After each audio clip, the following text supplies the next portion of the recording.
Hello, and welcome to today's Hip Historian Happy Hour virtual tour. As you know, I am Brenda Holt with the Arizona State Office of AARP, the nation's largest nonprofit, nonpartisan organization dedicated to empowering people 50 and older to choose how they live as they age. And with a nationwide presence of nearly 38 million members across the nation and approximately 900,000 right here in Arizona, we work to strengthen our communities and to advocate for what matters most to our families. The month of December is also Caregiving Month. We will help you navigate planning for you and your loved one's future care. Don't leave decisions around your home, your health, and your finances to someone else. You want to be in the driver's seat. Visit us for resources and more information at aarp.org/caregiving or aarp.org/AZ. Enjoy the show and happy holidays.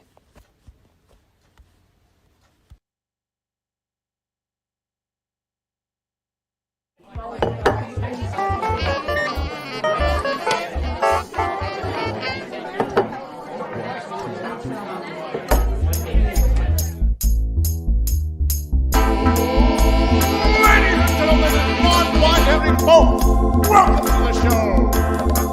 Get ready to meet your host for the night, Arizona's very own hip historian himself, Marshall Shore. Well, hello and good evening. I want to welcome you all to Arizona History Happy Hour. Oh my gosh, what an amazing Thursday. We've got some great weather going on right now, which is really cool. Again, I want to thank you all watching on, we have YouTube, Twitch, Twitter, LinkedIn, and Facebook. So happy to see all of you joining us as we get to play around with some Arizona history and have some fun. So my name is Marshall Shore, and we'll talk about more about kind of what I'm doing a little bit later. But, today is December 8th. And so, back in 1906, President Theodore Roosevelt created the Petrified Forest National Monument. And so you can now go visit that. Right across the street is also the Painted Desert, which was added later. But, what a beautiful place to go explore and see some Arizona history and beautiful colors. Today is also Pretend to be a Time Traveler Day. So, since 1895, with H.G. Wells publishing The Time Machine, we've all seen movies like Back to the Future, as well as even Doctor Who. It's a day where we can play with our imaginations and pretend that we're time hopping through time and space itself and wind up wherever we'd like to go. Now, it's also National Brownie Day. Now, whether you like chocolate brownies or blondies, which are brown sugar brownies, it's a great day to enjoy them and to celebrate them. Kind of the brownie that we know of, the first recipe was published in about 1904. For that brownie that we all know and love. Now, it is also sad to say, back in 1980, on this date was when John Lennon was outside of the Dakota and was shot. But his memory still lives on. I hope some of you listen to some of his music today. As well, it is the Feast of the Immaculate Conception, which is celebrated and for many cultures is the start of the holiday season. And it really kind of kicks off and celebrates when Mary was conceived. All right. So in case you're just watching, we'll always have a little bit of trivia. We do a little bit of Arizona music history, as well as Little Arizona, talking about a small town. We also do From the Vault, which is something you might drive by and not even know is there. As well as we do have a beverage and, of course, some oh-so-special guests. And indeed, happy holidays to you all. So as we get ready to have a lot of fun. So my name is Marshall Shore, and I got here about 23 years ago from Brooklyn, where I was working in a beautiful Carnegie building, decided to trade all that brick and all that honeyed wood inside for a little library in South Central Phoenix where there was this rich oral tradition of the community. And that really got me looking at Arizona in a different way than I think what a lot of people were looking at it as. Then we promptly moved into a beautiful 1956 ranch, which my kitchen still looks like this today. All that buttercream yellow tile with matching appliances. Now, as soon as we got here, all we could hear about there was no history. But I quickly found out that wasn't true, because every time I went either on foot, on bike, in a car, on a bus, it didn't really matter how I got there. I could have gone on a scooter. Everywhere I go, I kept finding more amazing people, places, and stories. And then there's that post-war boom. All those GI that either were stationed here, trained here, or passed on their way to somewhere else. And after the war, they were moving here in huge numbers, looking for a new way of life. And they found it and forever changed Arizona. Now, I'm also called the Hip Historian, which means I get to do a lot of fun things with Arizona history. We're doing stuff with Local Buzz, which is an app you can download on your phone and find out what's going on nearby from a wide variety of people.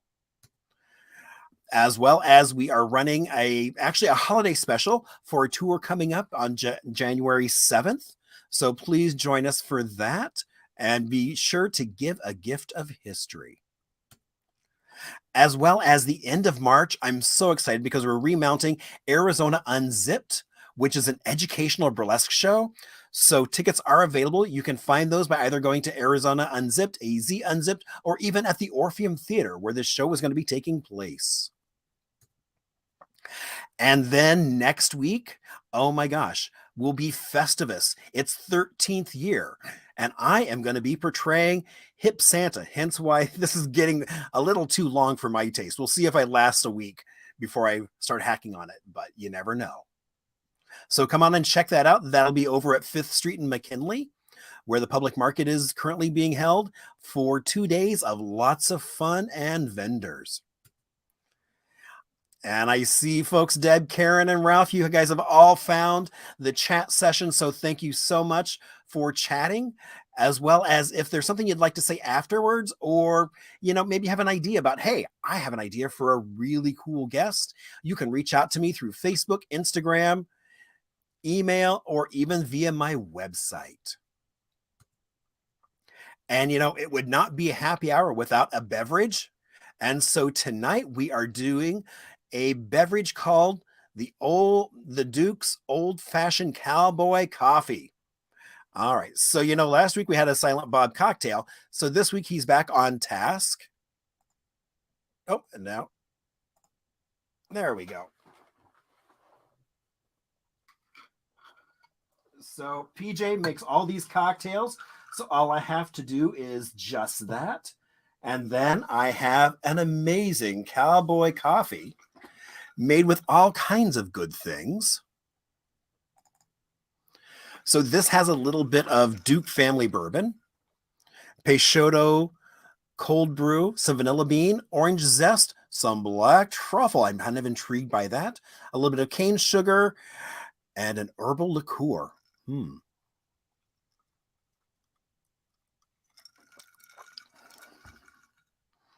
PJ, you keep serving me things. I know these are going to show up on somebody's menu at some point because they're too darn good not to. So, all right. So now we are going to do a little bit of Little Arizona. And so we are going to be talking about a little town called Florence that hopefully some of you have been through. If you take the long way to Tucson to avoid the traffic, it's kind of actually nice and relaxing to do that, to get down there. But it's about just a little over 26,000 folks are there. It was founded back in 1866. And, it's located just south of the Gila River. And early communities had canals, and it was very agriculture. And so when those folks moved in the 1800s, they redug those canals and brought back irrigation. And since that point, agriculture has been a huge piece of Florence. Now, one of the things I do love is the fact that, so this is the second courthouse. If you take a look at it, you'll always notice that the clock is, well, it's only right twice a day. It's 11:44. I don't know why they chose that time, but I keep looking for even a myth about why they did 11:44, have come up with nothing for that time. So if anybody knows anything about that, please let me know. Now, they also have the Florence Junior Rodeo, which they just had for the 90th year. It originally was started to raise money for needy children in the community, and it is the world's oldest sanctioned youth rodeo. Now, also, as you're driving through Florence, you can download a really cool history tour that's driving as you go through and take a look at the over 100 plus historic buildings in Florence.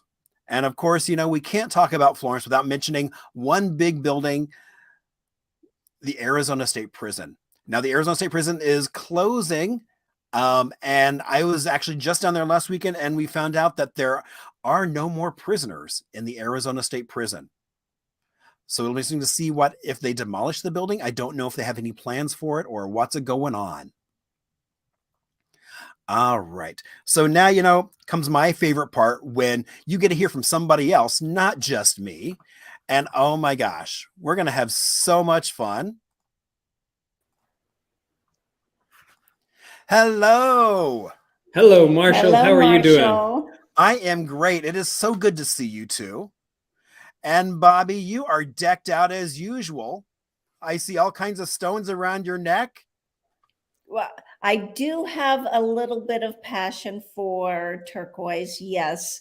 And dealing with the trading post, we deal in a lot of vintage turquoise pieces. So I always tell Jim that I'm just advertising for the store. Nice. So you guys have Western Trading Post. Yes, Western Trading Post in Casa Grande, Arizona, and soon to be another branch in Wickenburg. Really? That's so exciting. I didn't realize you guys were expanding. Yes, we are. And we are so excited about this new adventure. I can only imagine. I mean, because it's like, when people always think Casa Grande is the big mud house, and that's not it at all. You got to get off the beaten track a little bit, and you find Casa Grande, which has a rich history onto itself. So, yeah, so you guys are gonna have fun, and then up in Wickenburg. Oh my gosh. That's right. The two of the most Western towns in the state. Indeed. I mean, gosh, Grand Avenue goes right to Wickenburg. It sure does. Yep. So, all right. Well, so we always do a bit of trivia. And so I like Bobby's getting all excited. I hope we can get the answers right. No, I have a feeling you might get them right. So, okay. So with our trivia, we do a little bit different than bar trivia. So it's not so much what you know now. So we'll go through all of our questions. They're all multiple choice. And then we'll take a quick Arizona music break and then come back and we'll talk about the answers. So I'm so excited for you all to see, I love the fact that we're hitting on so many little bits of little Arizona history. So, and I'm shocked you're not wearing any neckwear, Jim. He has it on. It's just hidden there. Oh, okay. Okay. Very good. But yeah, no scarf or anything like that. It's a little warm in the house for that. So indeed. All right. So now you can keep track of the trivia in either, some folks have a notebook. I've got one friend who keeps sending me photos of his leg or his arm that he keeps track of his score on. So some people do it in the chat. Whatever makes you happy, you go for it. The goal is to have some fun. We're ready to have some fun. Indeed. All right. So our first question is approximately how many acres did John Wayne own in Arizona? Was it under 1,000? B, or 1,000 to 10,000 acres? C, over 50,000 acres? Or D, over 100,000 acres? That's regardless of what it is, that's still a lot of acreage, no matter what. It is a lot of acreage. Indeed. I would not want to mow any of that. That's right. All right. Question 2. Which Arizona-born childhood actor starred in 2 John Wayne movies? Was it A, Clay O'Brien Cooper, B, Slim Pickens, C, Ben Johnson, or D, A, Martinez? All right. So one of those was a childhood star born in Arizona. All right. Question 3. How many people don't know that John Wayne was a real Arizona farmer and rancher? What was the main crop that he grew in Arizona? Was it A, alfalfa, B, cotton, C, citrus, or D, corn? So I will throw out a clue saying, it is one of the 5 C's. So if you know that, you can at least narrow it down a little bit, but. That's fun that you said that because, John Wayne actually added to our 5 C's.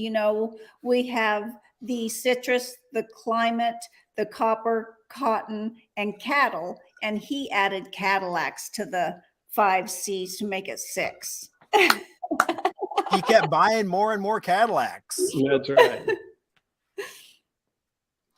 All right. So question 4, what breed of cattle did John Wayne raise in Arizona?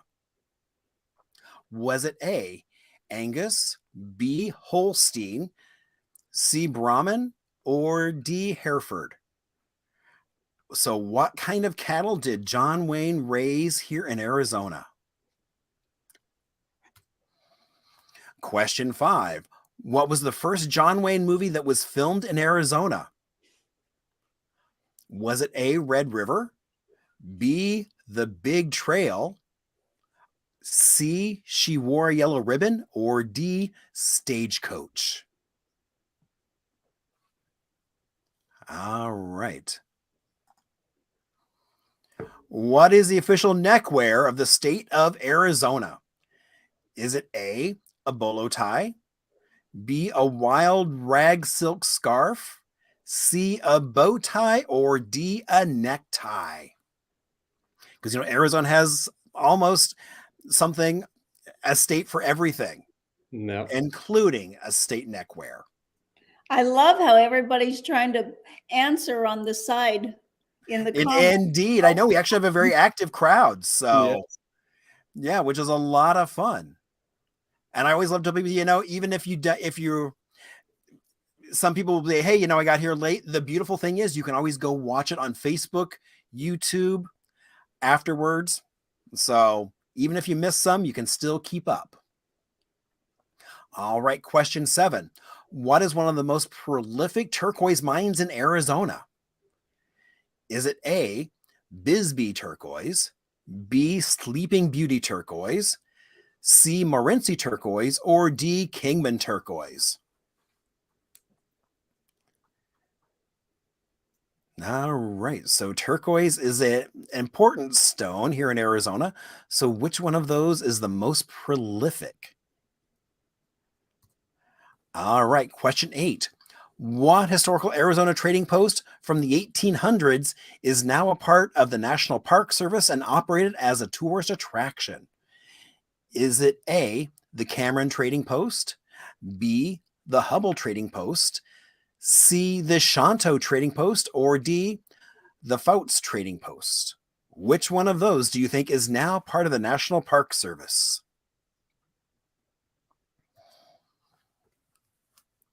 All right, question 9.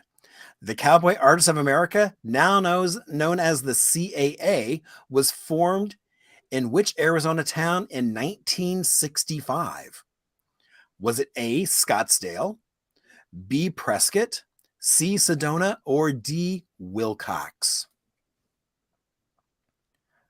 All right. And then our last question. What Arizona trading post holds an auction world record for the highest price squash blossom sold at an auction? Is it A, the Sierra Auction House, B, Christie's Auction House, C, Bonham's Auction House, or D, Western Trading Post? Oh, and I'm sure there's a good story there.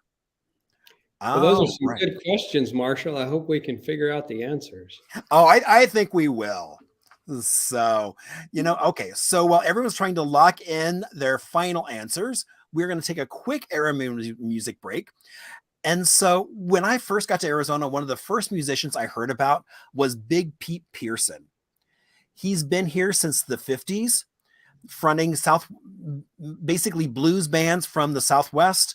Since then, he was pretty much a well-kept secret until about 2007, when he did his first all-original album called Finger in Your Eye. He's still around performing, and so be sure to check out his website, and you can find out where you can go see Big Pete Pearson still playing away and singing the blues. All right. So who's ready for some answers? Ooh, I'm ready. Indeed, exactly. All right. So how many acres did John Wayne own in Arizona? Over 50,000 acres? 50,000, yes. And I don't know if you know it or not, but Bobby and I are fortunate enough for the last 20 years, we have lived on a part of John Wayne's Red River Ranch here in Arizona. A small portion of Small it. portion. Okay, so you're not on 50,000 acres? No, we No. don't own 50,000 acres, but we own a small portion of it. That's really cool. He actually had 14,000 acres right outside of Casa Grande, which is where we live. We live on a part of that. And then he had actually close to 50,000 acres in one chunk up near Springerville, Arizona, where they had the Hereford cattle.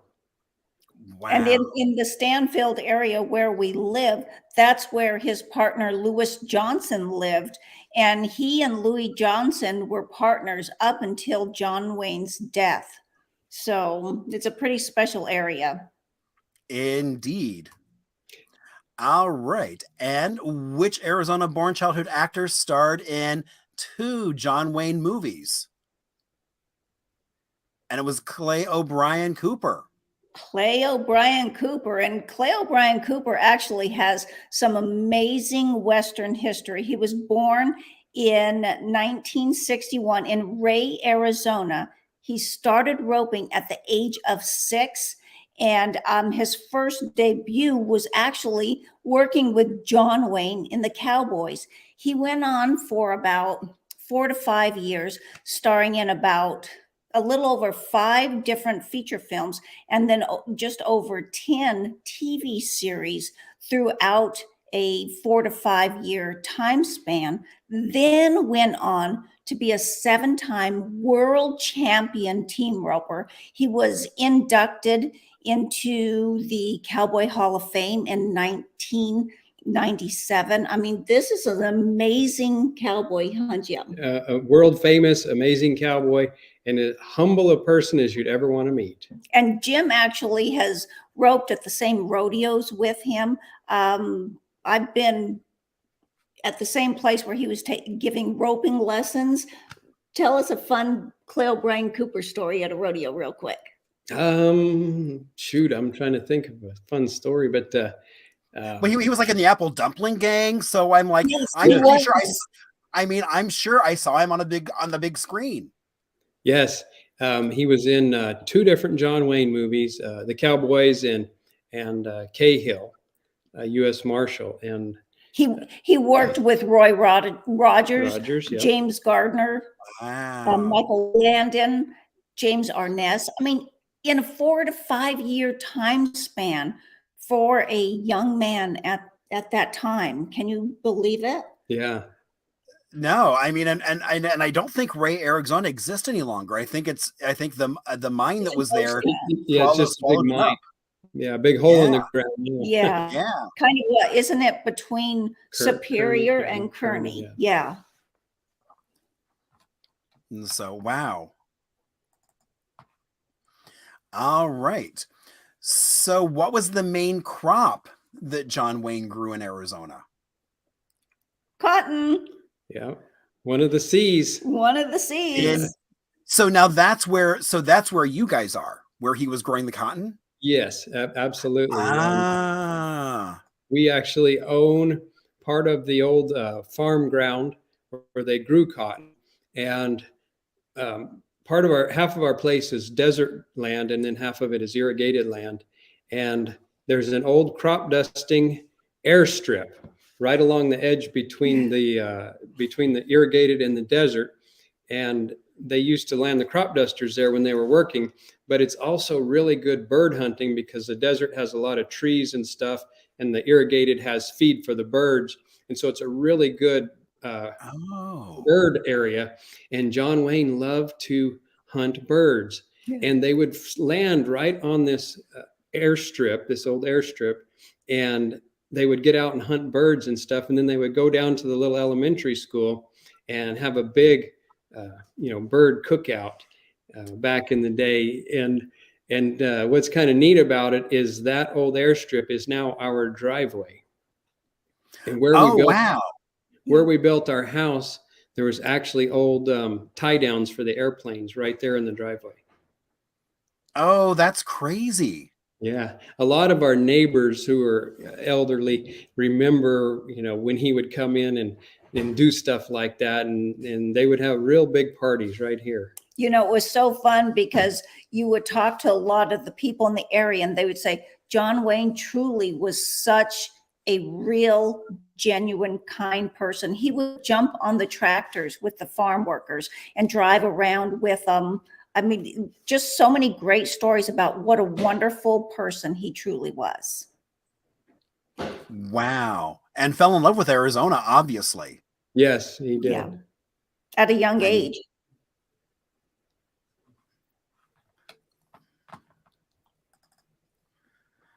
All right. And so his other ranch, which you said is up near Eager, that's where they raise the cattle. Yes. Yep. Yes. And the 26 bar ranch up there by Springerville, Eager. And here in Stanfield, a few miles from our house, they had a real big barn where they would bring the cattle down every year and hold their bull sales. They would sell the Hereford bulls. Oh. People would come from all over, and it was like one of the major events throughout the year in many, many places. Yeah.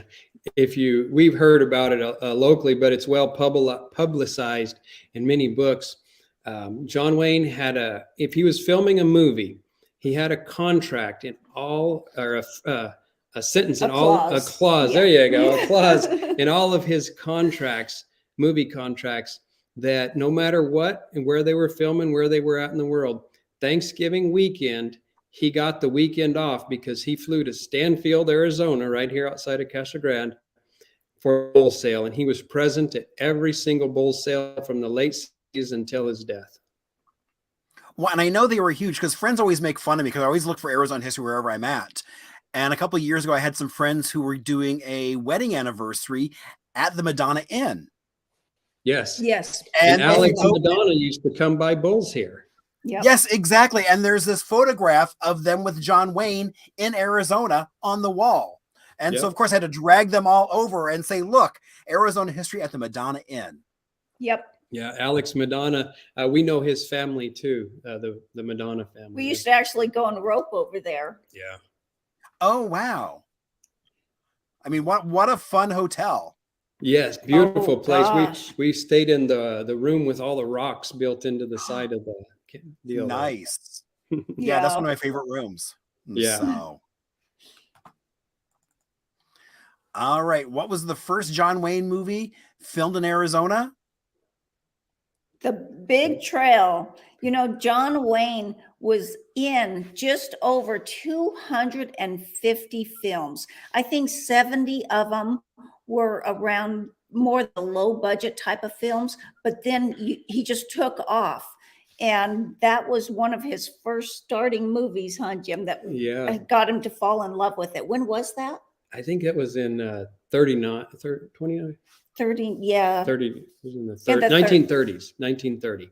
Oh, yes, 1930. So he started off as an extra and a B actor in the 20s. And then in 1930, he got his first big break, and they filmed The Big Trail, which was filmed around Yuma, Arizona, a lot of it. And then he thought he was a star, and then the Depression was full blown, and he took a lot of B actor B roles in B movies, and so throughout the whole Depression, he never starred in another big film. He was in a lot of little stuff. He was like even Singing Sandy for a while, and it wasn't until a full decade later that he got his next starring role, which was Stagecoach. And from then on, he was just a superstar. But he was 10 years after his first hit until he actually made it. And so many people don't realize that that's really a phenomenal success story, because it took him 10 years. He had that one bite of success, and then for 10 years, he kind of struggled through it until it happened again. He just didn't give up. See, I guess I didn't realize that. I thought he just started out small and then kind of built to that suit. That's really cool.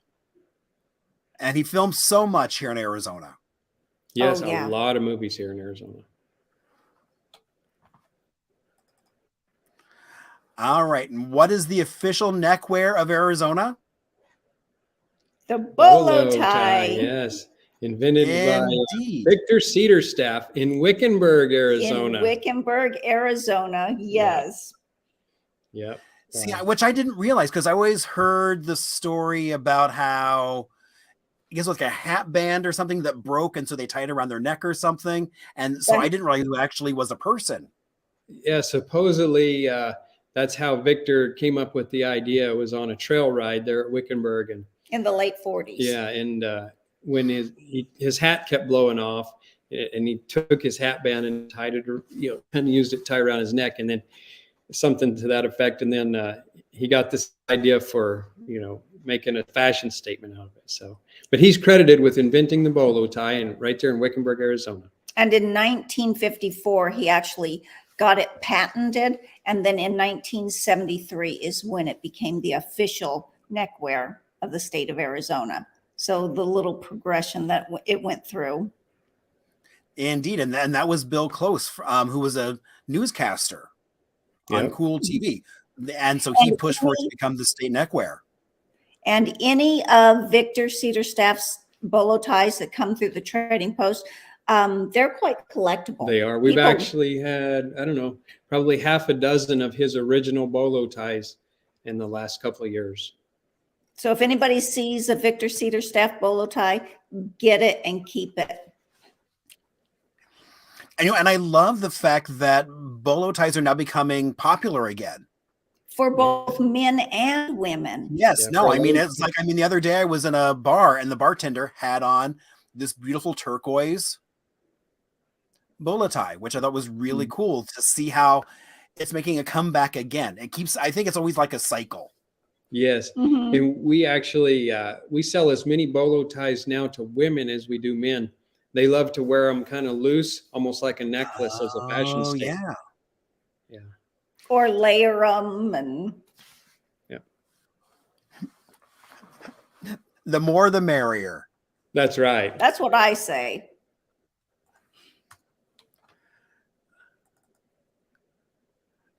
All right. And what is one of the most prolific turquoise mines in all of Arizona? Kingman. The Kingman turquoise mine. So, I guess I didn't realize that the mine really denotes kind of even like the type of turquoise. Yes. So in Arizona, the other mines that we mentioned, which are well-known mines, they're all actually copper mines where turquoise was a side effect. Copper and turquoise are related in the elements chart. They're cousins. And normally when they're mining copper, they wind up finding a little bit of turquoise as well. And, they would salvage it and whatnot. But the Kingman mine it's still in production to this day, and it's very prolific. Whereas the other mines, Morency's still in production, but Sleeping Beauty and Bisbee were both copper mines that are not in production right now. And the city of Kingman actually predates Arizona statehood. You know, when it was founded in 1882, it was just a little tiny railroad side stop. And it just really is still going strong to today. Well, and also just the fact that, I mean, the Kingman turquoise is so identifiable. I mean, that's one of the things I think that I learned from you guys is I didn't realize all the different types of turquoise there was. I mean, then you introduce the whole idea of, what is it, spider webbing and all these. Yeah. I mean, I just thought turquoise was turquoise. Yeah, most people don't realize that turquoise can come in all different colors, from light green to deep blue, all shades in between there. And the more copper that's present, the bluer it is. That's why, like Bisbee, the turquoise that comes out of that copper mine is a real deep blue. Whereas like in Nevada, most of the turquoise is actually green or light green, because there's not a lot of copper present in where that turquoise is formed. You know, and it takes seeing so many different types of turquoise before an expert can actually say, oh, that looks more like Bisbee turquoise, or that looks like Kingman turquoise. And it just takes seeing thousands and thousands of pieces before somebody can kind of identify it that quickly, similar to a diamond expert. But we say often that only God and the miner truly know where the turquoise came from. That is indeed so true. And then, so in terms of like the size of turquoise, what is, I mean, because I've seen like I've got one bolo that I think is actually made up of like little nuggets of turquoise. Yep. Versus I've seen some that are actually like they slice it up, and so they can, I guess, get more. Yeah, so most mines produce smaller nuggets of turquoise. Kingman is known for producing bigger pieces. Yes. It has to do with when the formation of the turquoise happened, thousands of years or millions of years ago, whenever it was, and the amount of water that percolated down and all the other elements that were present. So a lot of the Kingman turquoise comes out in big rocks like that. That's why you can see the big buckles that people wear, and Right. just real chunky pieces. Yeah, but most turquoise mines tend to not have that big of pockets, and it's typically smaller rocks and even nuggets. Yeah. All right. So what historical Arizona trading post from the 1800s is now part of the National Park Service and operated as a tourist attraction? Hubble Trading Post. Yes, one of Arizona's first trading posts, if not the first, up on the Navajo Reservation, started by Lorenzo Hubble in the 1800s, who also, as a side note, was a sheriff of Apache County, and he had double duty. He was a sheriff and also had his trading post. Had the trading post. Yeah, and oh wow! In the late 1800s, when the Navajo weavers would bring their weavings into the trading post, they were real popular with the tourists as the tourists started to come around in the late 18 and early 1900s. And as a marketing ploy to get people to recognize the rugs from his area, from the weavers that brought in rugs to his trading post, he helped the weavers come up with a style that people would recognize. And to this day, it's known as the Ganado style, because the Hubble Trading Post is near Ganado, the town of Ganado, Arizona, on the Navajo Reservation. And so that's why when you hear people talk about Navajo rugs and they say, oh, that's a Ganado rug or a Two Gray Hills rug, it has to do with the region where the rug was woven at and the style. And Lorenzo Hubble was one of the catalysts for implementing all that. And if you have an older Ganado rug that's in good shape, I mean, it can demand a really high price. So it's really fun to learn all the history about the different rugs and kind of the price variations, because the value will really change depending on how old it is, what condition it's in, where it came from. So that's all kind of the factors that goes into pricing the rugs, like when they go through our trading post. Right. I remember going there, and I think, don't they have the back room that's like just full of all these rugs on display, which Yes, was they do. really beautiful. I mean, to see some of the colors and some of, I mean, it's like some of them, it's like even though they were like over 100 years old, looked very modern. Yes, absolutely. Well, I So don't it know was if you really can tell surprising. the rug on the wall behind us. I don't know if you can see that right there. Yeah, that's a beautiful rug. That used to be a floor rug. Obviously, it was woven as a floor rug years ago, but that rug would be 100+ years old. Wow. You would never guess that. I mean, that's what I love about going to the Heard Museum is they had like a whole display on kind of like weaving and the different Yeah. types of textiles. And so it was really cool to see the variety of rugs. And most people, I think, now use them as wall displays because Because of the price who that wants to they walk, who wants to walk on that much money? Yeah, Yeah. exactly. Exactly.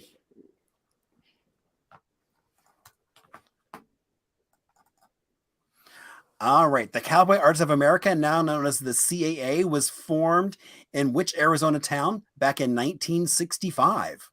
Sedona, of course. Sedona. Yes. So it's said that Joe Beeler and a group of other Arizona artists were sitting around having cocktails in a bar in Sedona, and that is how the CAAs got formed. And today, it's a really well-known organization, and it's real prestigious to Yes. be a part of the CAAs. Yes. We know several of the Western artists who are members, and their art sells for a lot of money, and it's a very prestigious club to be in today. But it all started over cocktails in Sedona, Right Arizona. there in Sedona. I didn't realize it was that old. I assumed it was a much more modern organization, but then I was like, that was really surprising. Yeah. Yeah. 65. Yeah. Yep. And I mean, by some of the top artists that started it, like Jim said, Joe Beeler, Charlie Dye, John Hampton, just a few, which are some of the very sought after artists still today. Right. And then it wasn't the art museum up in Prescott. The Fippen? Fippen, yes. Yes. Yeah. George So I Fippen. mean, again, that's a great museum as well. Mhm. Yes, it sure is. Yeah. And Prescott and Sedona are just right there close together. I got to tell you real quick, I'm going to brag on Bobby a little bit. A former president of the CAA, his name is Tim Cox, well-known contemporary Western artist, actually used Bobby as a model for one of his paintings that is a pretty well-known painting called Her Own Kind of Heaven. See, and that's great advertising for the store. Yeah. Or that's I mean, what an honor to Right, have exactly. that caliber of an artist, want Yeah, to no, that's really cool. use you in one of their paintings. And And now you're a part of history. That's right. and we were there when he sold it. It was pretty fun because they actually had a drawing for it. So whoever wanted the painting had to put their name in a cup. And I think there was like 4 people that wanted it. And No, there was over 20. Oh, over 20? Yeah, there Oh. was over 20 people who put their name in the cup. and that wasn't to win it. That was to win the right to buy it for mid 5 figures. Wow. It was pretty exciting. Indeed. That must have been a moment where it's like you see yourself going on the market. That's right. I was a little teary-eyed, but it was fun because it was really a family affair because I was standing there with Jim's horse and we had our cow dog right there. And in the painting. In the painting. Not at the drawing. Oh, okay. I was like in the painting. So I'm standing there with a horse and a cow dog. And recently we actually lost the horse and the cow dog, but we have these memories that we'll have forever. Yeah. On Right. canvas. Yeah. Very cool. All right. And what Arizona Trading Post holds the auction world record for the highest price squash blossom sold at an auction? I think we know the owners. Trading Post. Exactly. I feel you're really close to the owners. Yes. We were honored in January of this year, as a matter of Yes. fact, not quite a year ago, to have sold that squash blossom necklace, which had Lander blue turquoise in it, which is the rarest turquoise in the world.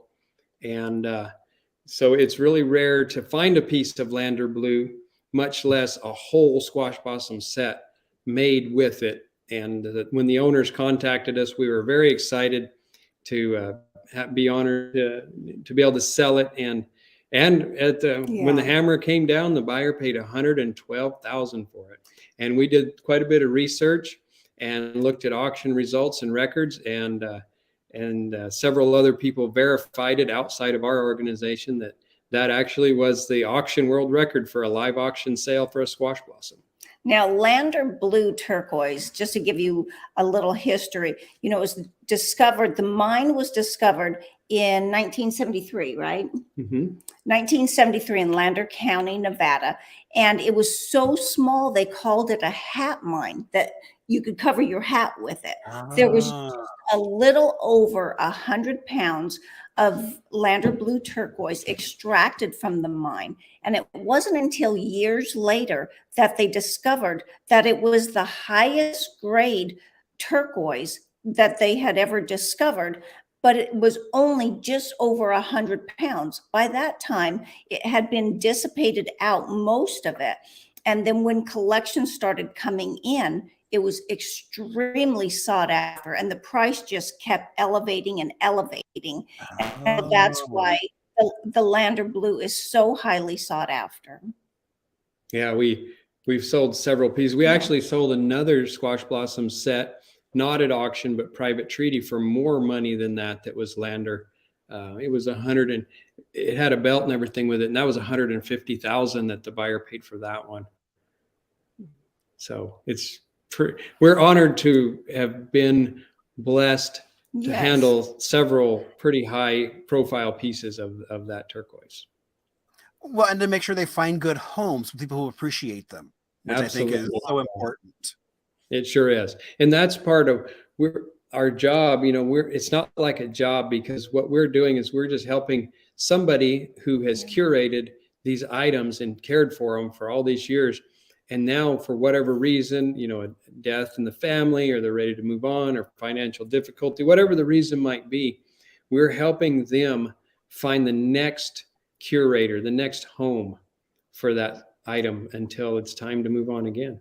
And just like you, Marshall, we are extremely passionate about preserving and perpetuating our rich Western history and heritage. So we do a lot of promotion to try to educate people. That's why when we found out all that you were doing, we just wanted to say thank you, because you are putting so much value out there and educating people. So both of us are just tremendously grateful to be here, and we want to thank you for no, I'm so happy to have you guys on and just kind of share. I mean, because I've been watching you and learning from your videos, and so I just think it's so great to be able to have you guys on. Can you talk a little bit about the history of what is a squash blossom? Well, you did a video on it. Go ahead, Bobby. Well, the squash blossom is what they believe to be one of the first Navajo jewelry pieces that was made. And the nausea with a European influence. Yeah, with a European influence. And the nausea, they had seen it on the bridles of the Spaniards. And then the blossoms were originated from like the squash blossom or the pomegranate blossom. That's why they kind of fan out. And so the Navajos first started it, but then many other tribes fell into place and started creating the squash blossom necklace as well. And they have been made in all kinds of different metals, from sterling silver to gold, using different stones, diamonds, turquoise, emeralds. They're very, very popular to this day. Yeah. And there was kind of, back then it was it showed their wealth. You know, it was The kind of, jewelry. yeah, the jewelry was a piece Yeah. of their wealth. And today it's definitely a statement piece. And anybody that has that perfect squash blossom necklace, you know that they cherish it every single day. They wear it on special occasions, but it's definitely a statement piece for so many people, not just in the Southwest, but actually all over the world now. Yeah. I agree. And it's fun to see that it's come back in vogue so much. You know, in the 70s, there was a huge turquoise jewelry boom.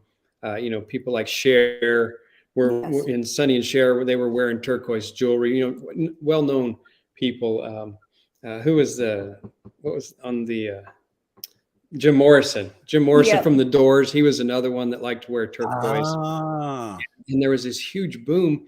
And then it seemed like it kind of tapered off and into the 80s and 90s. But as the 2000s came around, it really became popular again in modern culture. It's always been popular in the Southwest, but now you can go all over. As a matter of fact, companies like Ralph Lauren, they have a vintage turquoise division in their store in New York and London. They actually buy jewelry from us that winds up in London and New York. So places like that, they're even selling this great old turquoise jewelry. And it's so fun to see, and it's really good. You know, Johnny Depp did this cologne ad, and he had turquoise rings on his hands. And a guy came in, had the ad, and said, "I want my hands to look like this. Give me rings." And so we decked him out. And I don't know, for so many people that wear turquoise, they just say that it has this special energy about it. Yeah. And I truly believe it. I wear it. It makes my heart happy. It's just, there's some special energy about turquoise, I believe. What I like with the squash blossoms and everything, it's like, and it's not gender specific. I mean, it's like you can walk around and see men and women, kind of like we're talking about bolos. It's like everybody's wearing them. That's for sure. Yep. And they come in all different shapes and sizes. We have one at our store. You might have saw pictures of it on the internet that we believe it's the second largest squash blossom ever made. We found one that is bigger that was at Gilbert Ortega's, but it's huge. It's 7.5 pounds of turquoise and silver. And when you put it on, it goes all the way down to your knees.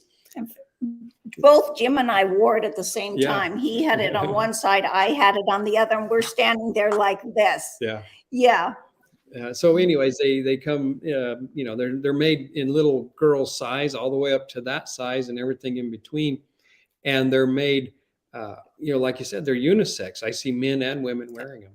Actually, most of the Native American jewelry is, because you'll see people wearing the squash blossom necklaces, bracelets, rings, earrings, concho belts. So everybody can actually wear it. It's not gender specific.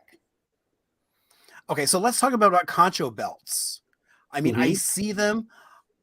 I keep eyeing them, but I don't own one yet. It's only a matter of time until I find one I like. We'll help you find the right one, Marshall. All right. So what is, okay, so what is kind of the history of even like the concho belt? Concho belts are one of the earliest things that the Navajos made. You know, for obvious reasons, they could gird themselves with it, but also it was, back then, it was a way for them to store their wealth. And they were easy to make. They melted silver dollars, you know, both Mexican pesos and American dollars back then. And they would melt them and hammer them out. And a concho belt, the big conchos, is something that's fairly easy to hammer into a shape. And then they would cut holes. This was before they learned to solder or had any equipment for soldering.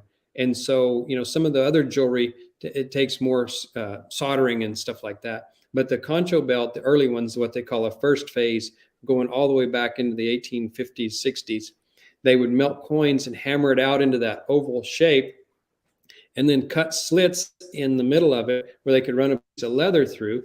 And then they wear it around their waist. Well, you know, you've heard of a money belt, right? People have money belts. Well, that was the Navajo's money belt.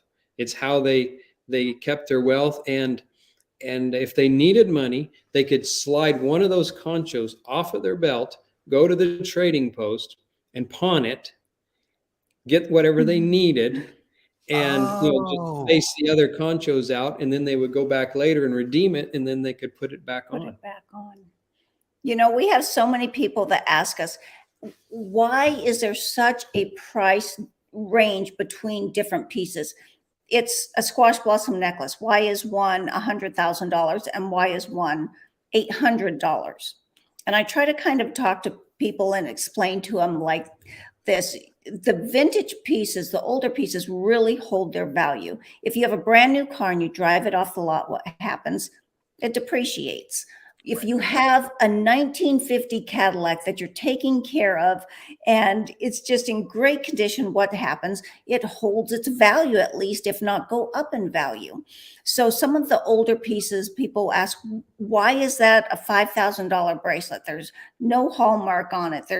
It looks rough because somebody melted coins. They beat and hammered it into a form. They actually hand stamped all of those. They took so much time and effort to create this piece, and it's from the 20s and 30s. So it's going to demand a higher price than different items that maybe were more mass produced. wow. And just have so much history attached to them as well.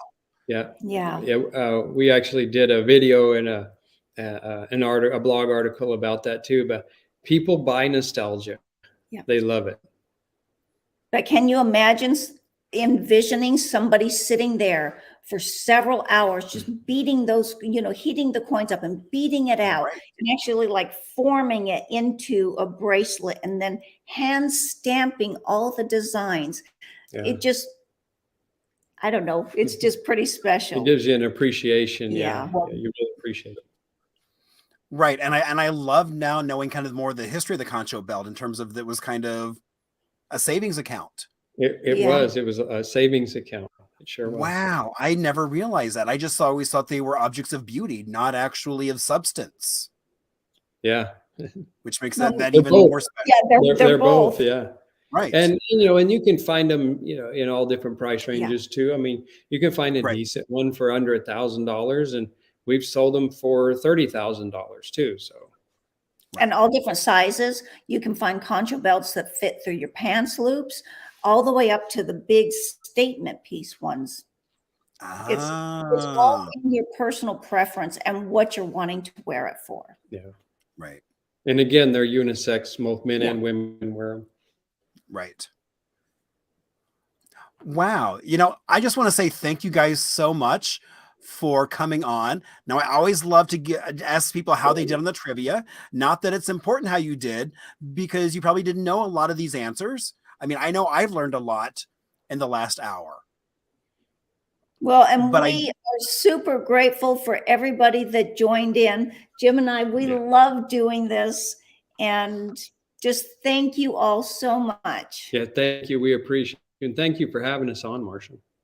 Yeah, no, I mean, it's like, well, I mean, the thing, I've been watching some of your videos. I've been watching you on social media and just learning from you guys. So that's why I was like, hey, do you want to be on Happy Hour? Because I'd love to have you on. Oh, and see, Lynette only got 2 right. But now she knows a lot more of the answers and the That's story right. She knows behind all of them now. Hi, Lynette. So, yeah, I mean, that's kind of what I think is really the fun thing is you might not know the answers coming in, but guess what? You now have a great story at the next cocktail party. Yeah, but those questions were a little bit skewed because we do know a little bit about John Wayne and his Arizona ties, and we know a little bit about trading posts. So, And indeed, so thank you so much for coming on and sharing your passion for Southwest, and the movie connections and everything else. And I think it's really cool that you actually live on a portion of John Wayne's land. yeah, piece of history. Yeah, and that landing strip is your driveway. Yeah, I'll have to send you a picture. Yeah, please do. I mean, yeah, because like a few months ago we actually had on the director of the Chandler Airport talking about airport history and how important airports were across the state. Yes. And so like everybody had like a little landing strip at one point. Mm-hmm. Yeah. Yeah. So I just want to say thank you two so much. Have a great rest of your night, and I will see you soon. All right. Thank you, Marshall. Good Bye-bye. luck. Thank you. Wow. I just want to say that was really fun, and learning some of the history behind some of the pieces, even more fun. So now you'll see why I always suggest, if you're watching on Facebook, there is that share button, why you should click on it and share, because we are having so much fun with Arizona history. And so now, since we were talking, so this is from the vault where we talk about something kind of that you might drive by, and you might not even realize that it's there. And I thought, since we're talking about like Casa Grande Stanfield, I was like, one of the things I discovered are these huge concrete crosses down near Casa Grande. And so at one point it was kind of reported that they were part of basically there was a huge grid, and they were used to focus satellites, which was a Corona project. But it was then discovered that they weren't part of that, because that was super top secret, that they were just they were used to help figure out mapping. And so somebody went through and basically did a grid of all those crosses that are still down in the area or have been removed or damaged. So all those blue ones, you can still go and find some crosses. And there are some that are just, you can almost see from the highway. So I just think it's really cool to be able to have that kind of 60s history, just kind of people driving by and not even realizing what they're driving by. So next week we have Victor Avila on as our guest. So that's going to be a lot of fun. It will be pre-recorded because I will be at Festivus as Hip Santa. So it's going to be a fun week of some great trivia. So thank you all so much for joining. And, one of the things I love about this is please reach out and share if you have ideas or comments that maybe you didn't want to put in the chat. So I just love hearing from you all, because again, that's where my best stories come from, is just listening to all of you share your stories. So I always love to give a shout out to Chris and Cole, who did that great video, as well as for PJ for our Duke coffee. That is oh so tasty.